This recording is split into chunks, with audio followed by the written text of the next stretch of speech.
Wamama hi. Wamama hi. Happy International Women's Day. Naitwa Diana Kamande, nimefurahia sana kuja hapa na kikundi chetu cha Nairobi. Your Excellency Governor Anne Waiguru, tunafurahia sana. Thank you for hosting us.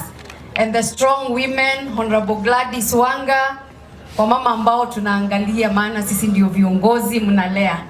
Honorable Fatuma Gedi na wengine.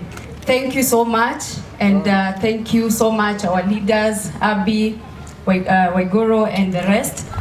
Nataka kuintroduce hii chapter yetu, lakini kabla ya kuintroduce, I just want to encourage us women ya kwamba women, we must never fight one another. If we don't fight one another, we will be respected.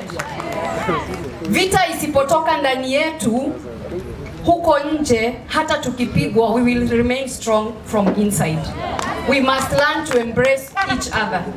And I want to quote my good friend who is not here. She has mentored me, Honorable Shebesh. She told me, there is a special place in hell for women who fight other women. Jehanamu kuna mahali pazuri sana iwapo unapiga mama mwingine vita. We must stand as one. We must never fight another woman. If I am fought, bring your shoulder, I cry on it. And this is where we are going as women.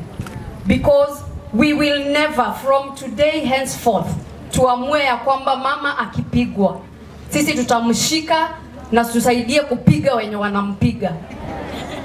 On social media, if I am fought, come there, ita wengine, tag them, bring them, tupige hao wanapiga mama.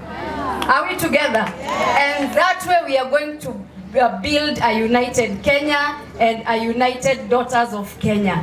To our patron, we are not behind you, but we are with you.